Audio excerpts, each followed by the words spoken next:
Vous écoutez Defijeune Podcast. Bienvenue sur le podcast de Defijeune. Je m'appelle Maxime Timmerman et je suis président de Defijeune. Aujourd'hui, on se pose ici pour justement discuter un peu de l'émergence de l'IA. Je suis ici accompagné de Cédric. Cédric, je te laisse te présenter.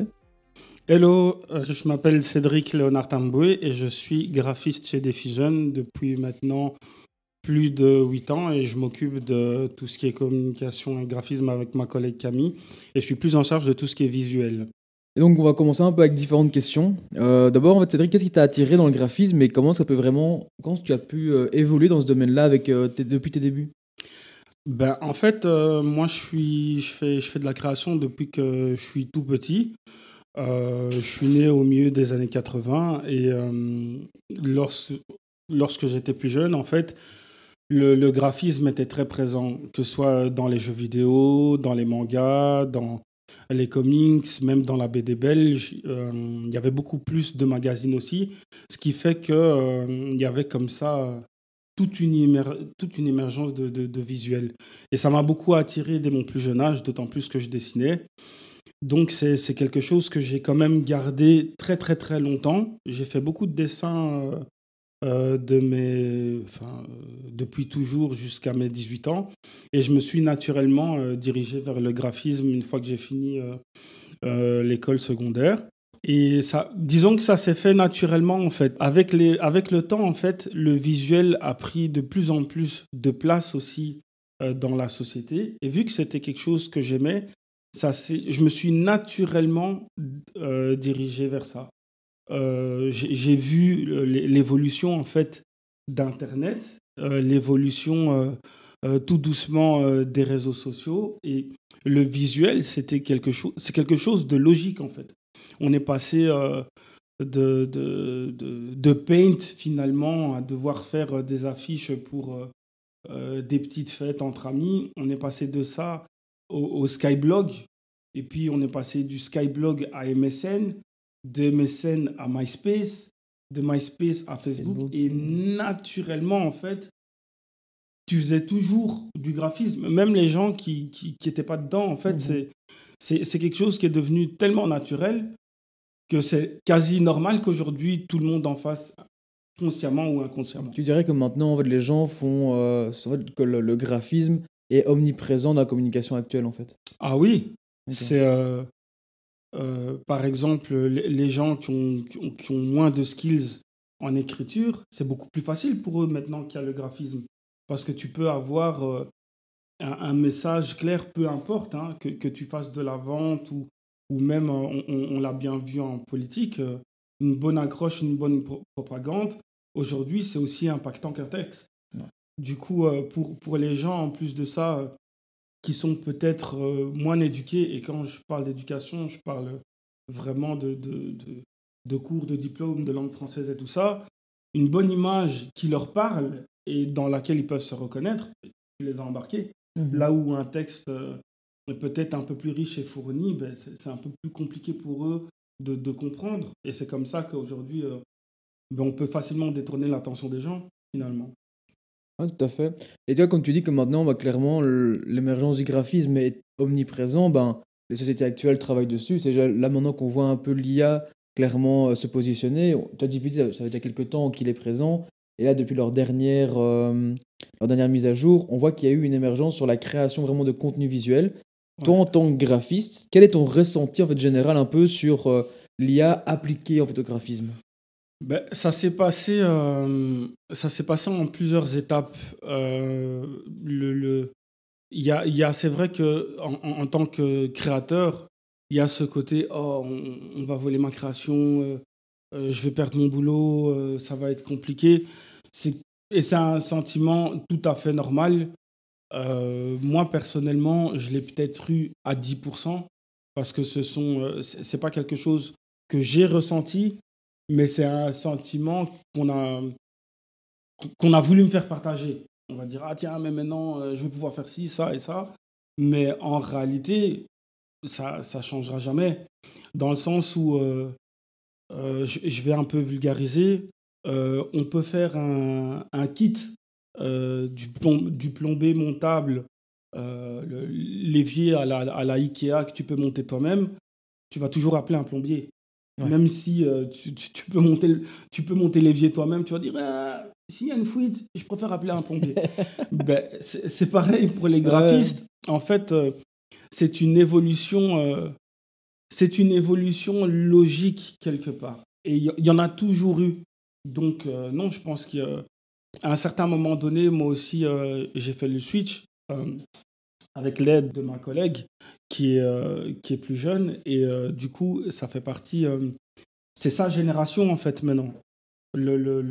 En tant que créateur, pour m'adresser plus particulièrement aux créateurs, le meilleur moyen de grandir en tant que créateur, c'est de ne pas refouler le changement, mais c'est de le suivre, en fait. De pouvoir évoluer avec son temps, en fait, au final. Pour pouvoir évoluer avec son temps. Ça ne veut pas forcément dire qu'on perd son identité. Non, ça veut dire qu'on s'adapte. L'IA, c'est un outil supplémentaire. De la même manière que Photoshop a été un outil supplémentaire pour ceux qui faisaient de l'impression avant avec leurs affiches et leurs crayons et tout ça. Quand il y a eu Photoshop, ben, ils ont eu peur. Là, c'est la même chose. Quand il y a eu... les développeurs ont eu très peur quand il y a eu Wix et toute la vague qui a permis de faire un site internet. Non, ça a juste permis aux développeurs d'avoir des nouveaux skills. Ça permet aux graphistes d'avoir des nouveaux skills aussi.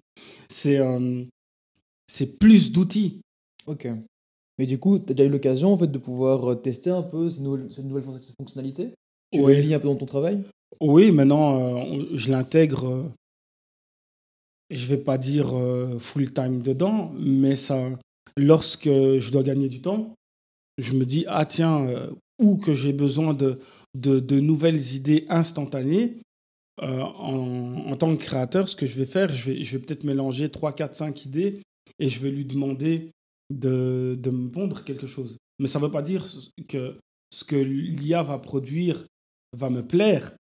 Ça veut dire qu'il va pouvoir me proposer des choses. Il faut comprendre aussi que l'intelligence artificielle n'a pas de sensibilité.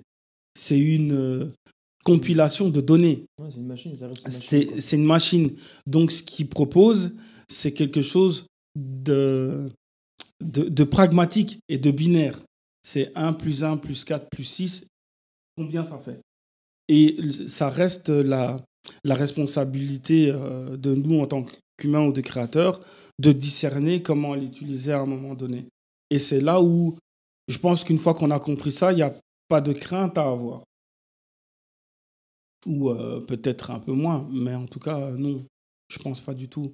Ok. Et tu as déjà testé des outils comme, je sais pas, Midjourney ou Stab Diffusion? Je ne l'ai pas testé moi personnellement, mais je l'ai vu en action et j'ai vu la manière dont il fonctionnait. C'est génial, c'est génial. Ça permet à un certain niveau de créer des images rapides. Mais là où l'œil du connaisseur elle intervient, c'est que toutes ces images générées, elles ont la même trame, la même sensation. Et c'est là où, pour le moment, peut-être on est encore calé. C'est « Ah, tiens, mais c'est une image générée artificiellement. » Et il faut pouvoir l'assumer. Oui, c'est du travail généré. C'est pas du vrai travail, on va dire. Mais oui, les images qu'elles produisent sont géniales. Ça s'apparente à la programmation, en fait. Ok. C'est un autre système de pensée. C'est comme si aujourd'hui, il y avait deux manières de créer totalement différentes. On peut créer on pouvait créer, trois manières même. On pouvait créer avec la matière brute et donc tout ce qui est peinture, musique, crayon, tout ça. On pouvait créer maintenant avec l'intermédiaire de l'ordinateur, mais toujours quelque part de manière analogique parce que c'est l'humain qui crée. Et maintenant, on a une troisième manière de créer qui est plus cérébrale. Donc, l'humain envoie des requêtes. C'est limite une transmission de pensée. Ok. Donc, imagine ce que pourra être la quatrième étape. Ouais, ok. Tu vois, Ouais. la quatrième étape, j'invente, ce serait qu'il n'y ait plus d'intermédiaire. C'est-à-dire que l'IA ou peu importe ce que sera généré, je ne sais pas comment ils feront en sorte que la vision soit directement transmise à l'écran. Et à ce moment-là, tu es dans un truc où laisse tomber limite. Ouais, ok. Mais toi, alors, du coup, on parlait d'images, de création d'images, etc. Bon, on a vu justement avec la mise à jour, il y a plein de gens qui ont du coup transformé un peu leurs photos en style studio Ghibli. Oui, Je pense qu'il y a la question qui se pose du coup un peu sur le droit d'auteur, tu vois, parce que oui. en tant que tu es aussi créateur en dehors de tes heures ici chez Defigen, tu es aussi un Mm. artiste et un peintre. Justement, genre l'artiste crée un peu son style à lui Oui. et que le fait que l'IA recopie ce style-là, mais du coup, sans vraiment mettre, genre, je sais pas, du coup, le nom de l'auteur de la création, bah, comment est-ce que vous, en tant qu'artiste, vous percevez ça et qu'est-ce qu'on pourrait genre, peut-être genre, mettre en place? Quel est ton ressenti en fait par rapport je dirais pas ce danger-là, mais ce qui se passe maintenant en fait, quoi. Il y a, il y a plusieurs strates là-dedans et c'est en fait, pour être honnête, euh, c'est pas ChatGPT qui a créé ce problème-là en fait. Pour être totalement honnête, si on veut être transparent, il y a des millions de créateurs, designers qui se font voler leur production avec, avec des grands noms de la musique qui deviennent patrons de maisons de couture et qui se font prendre leurs idées comme ça tous les jours et qui n'auront jamais de procès.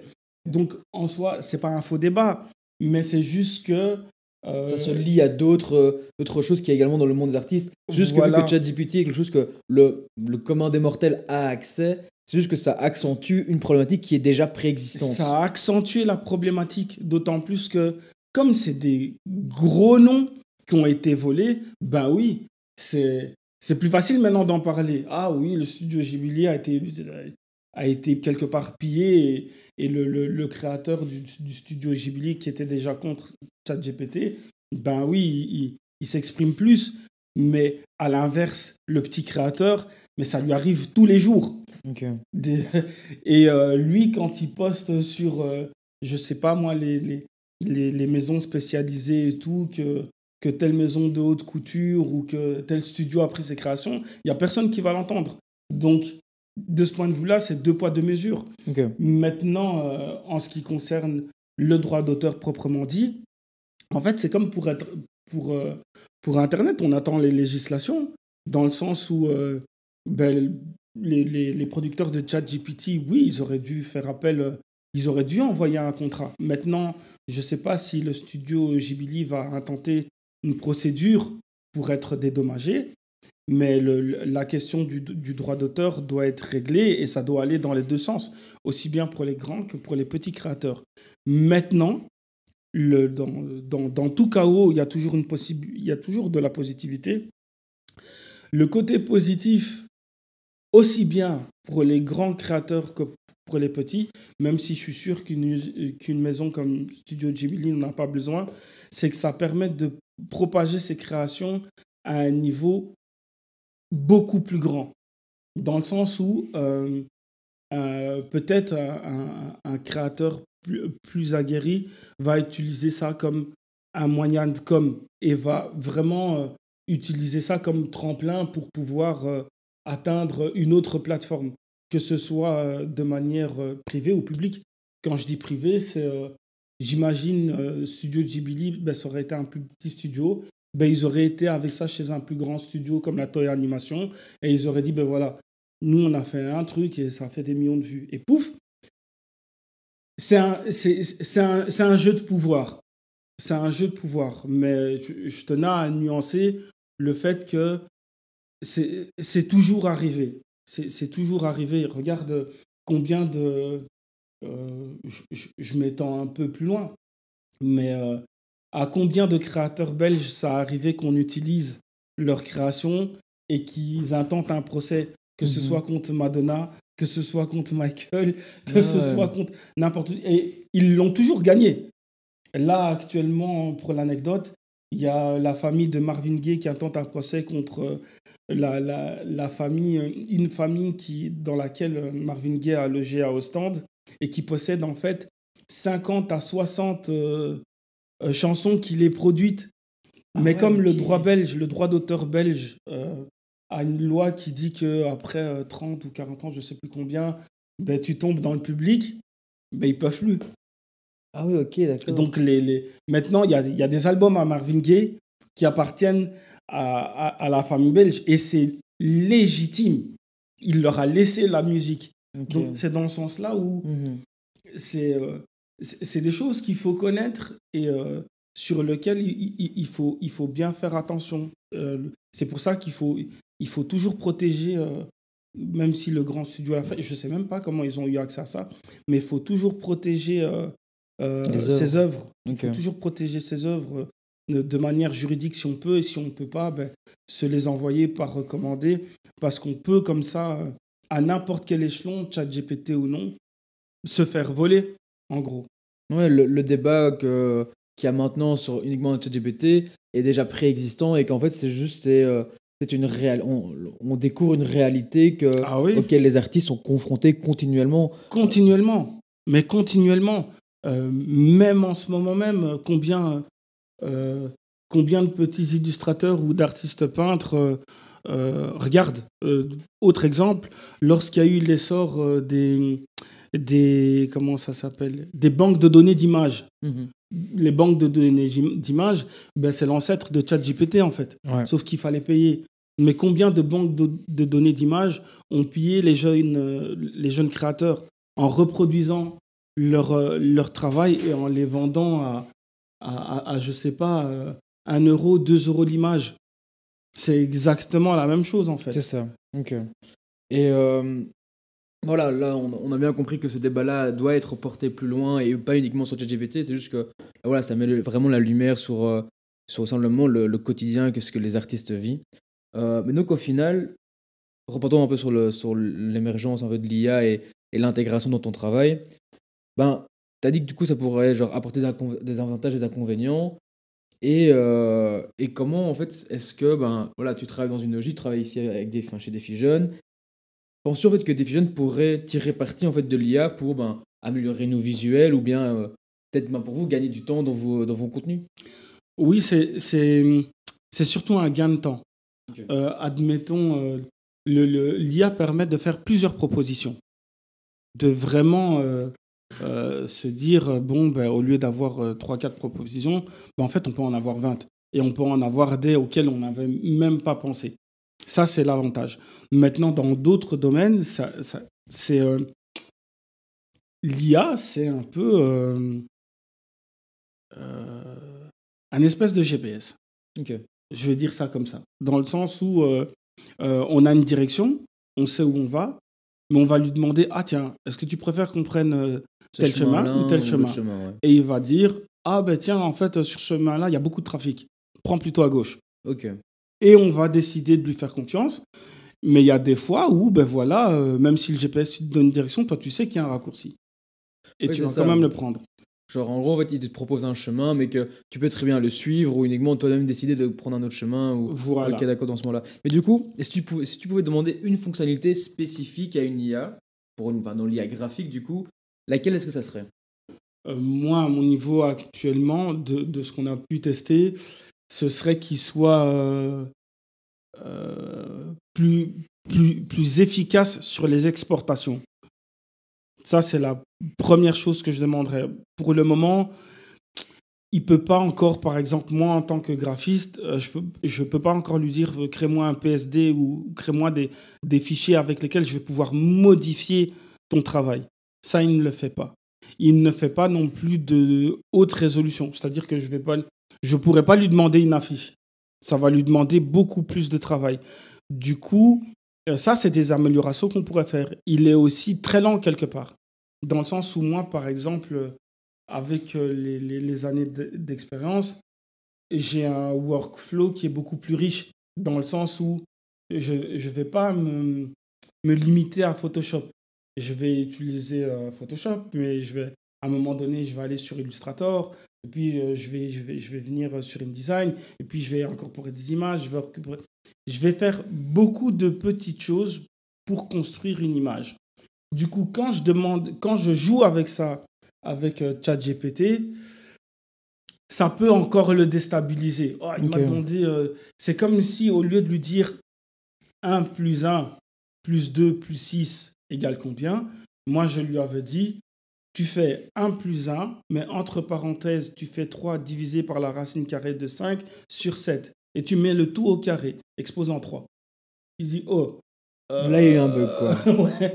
Il dit, tu veux quoi? Ouais. Il dit, tu me l'exportes en PSD. Là, il commence à bugger. Ok. Donc, c'est dans ce sens-là où il y a des améliorations qui vont sûrement arriver. Je suis sûr que d'ici quelques mois, ils diront, ben voilà, vous pouvez le sortir en tel et tel et tel fichier. Et j'ai remarqué aussi qu'il ne fait pas de retour en arrière. Donc, c'est linéaire. Ok. Tu lui demandes une requête, il l'a fait, point barre. Tu lui demandes une autre requête, il l'a fait, point barre. Mais si tu lui dis, reviens sur la requête numéro 4, là, des fois, il bug un peu. Ouais, c'est ça, c'est très linéaire. Oui. Tu as mis le doigt sur quelque chose, justement, sur les perspectives d'avenir. Bah, en fait, on voit très bien en fait, ce qui était hier un simple concept est aujourd'hui un peu une réalité qui façonne notre quotidien, tu vois. Ouais. Et du coup, je me dis, selon toi, où est-ce que tu vois en fait, l'évolution du graphisme avec l'IA dans 5 à 10 ans? Sachant que l'IA, genre ChatGPT, enfin, il y a 5 ans, on n'aurait jamais imaginé pouvoir faire ça maintenant. Toi qui l'utilises dans ton travail, qui du coup voit un peu comment ça avance, quelles sont tes perspectives? Genre, comment est-ce qu'on pourrait voir l'IA dans 5 et voire même 10 ans? Ben, je pense que dans 10 ans, ce sera vraiment un outil universel qui va dépasser le graphisme. Et c'est là où, ben justement, la question se pose de comment est-ce qu'on va pouvoir, entre guillemets, interagir avec ce genre d'outils de manière éthique et aussi de la bonne façon sans qu'il y ait trop d'abus. Parce que justement, je pense que ça va dépasser le graphisme. Et ça n'a rien à voir avec mon boulot. Ça n'a vraiment rien à voir. C'est pour ça aussi que je ne me sens pas en danger par rapport à ça.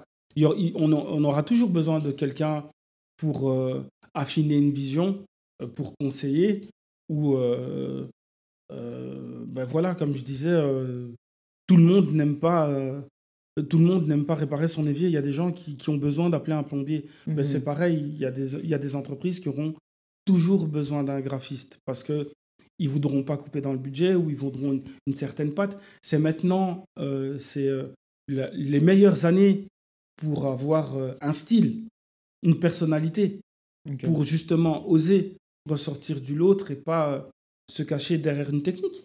Vu que la technique est prise en charge maintenant C'est ça. par quelqu'un, c'est magique. Mais dans quelques années, ça va dépasser tout ça. Ça va pousser la société à avoir une ouverture d'esprit beaucoup plus grande. Quelque part, on y est déjà. Certains trouveront ça peut-être bizarre, mais l'IA, c'est un compagnon. C'est ça. C'est clair que genre, moi, je vois vraiment l'enjeu derrière tout ça. En fait, c'est de construire une réelle collaboration intelligente. Tu vois, genre, Oui. l'IA, en fait, elle doit être un outil. Son impact doit vraiment dépendre de la manière en fait, dont on la conçoit, qu'on la régule et surtout qu'on l'intègre dans nos sociétés et du coup dans notre travail. Oui. Et c'est clair en fait, que clairement, la discussion ne s'arrêtera pas ici et que on doit la poursuivre avec vigilance et justement avec ambition. Mais du coup, justement, pour avoir un peu le mot de la fin, on connaît quand même beaucoup de jeunes qui se lancent dans le graphisme, qui se lancent dans la communication.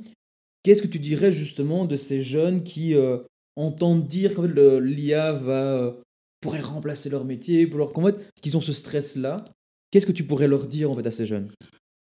Ben, la première chose, c'est de ne pas être stressé parce que c'est une information comme une autre et ça ne devrait pas les bloquer dans leur passion. Moi, pour prendre mon exemple, je venais d'école générale, j'avais fait sciences économiques et quand je suis venu me présenter à mon concours d'entrée à l'école d'art, on m'a dit « Mais qu'est-ce que vous faites ici? Vous faites des chiffres. Comment vous n'avez aucune sensibilité ?» Et voilà, 10 années plus tard, j'exposais à Venise. Donc, ça ne devrait pas, ça devrait pas les bloquer du tout. Maintenant, de manière plus pratique, qu'ils apprennent à marcher main dans la main avec les outils qu'ils ont. La base de la base, avant même d'utiliser un outil, c'est de le comprendre. Et le graphisme reste la base. C'est-à-dire que pour pouvoir demander son chemin à un GPS, il faut savoir où on va. Ben, c'est pareil avec le graphisme. Pour pouvoir créer les images comme je le fais, ben, je dois connaître ma base. Je dois avoir un peu de notion de ce que j'aime, de ce que je veux. Donc, il n'y a aucun souci de se lancer dans le graphisme. Et puis, il faut qu'il puisse se dire qu'aujourd'hui, le graphisme, c'est vaste. Donc, non, c'est pas du tout un frein. Au contraire, c'est une nouvelle réalité qui ouvre les esprits et ben, qui leur permet de rêver plus grand. Aujourd'hui, on est tous un peu Tony Stark aujourd'hui. Jarvis est présent et ouais, c'est juste qu'on n'a pas on n'a pas l'écran invisible, mais on est dedans, mais de ouf quoi. En tout cas, moi j'aime bien. Merci beaucoup pour cet échange, c'était vraiment chouette. De rien. Chers auditeurs, on espère vraiment que cette discussion t'aurait un peu éclairé sur les enjeux et les possibilités qu'offre en fait l'intelligence artificielle dans le domaine du graphisme. Si t'as aimé, n'hésite pas à le partager autour de toi, à t'abonner et à laisser évidemment un petit commentaire. Et pour finir en beauté, on a un peu une dernière question signature. Quel est ton prochain défi ? Ben là, je prépare en fait 3 œuvres pour pouvoir les présenter à un concours à Rome et j'espère que ça passera. Comme ça, j'aurai encore une exposition à mon actif cette année. Bon, en tout cas, on te le souhaite. Merci beaucoup pour l'échange. Merci pour vous les auditeurs de nous avoir écoutés. Et on se retrouve au prochain podcast.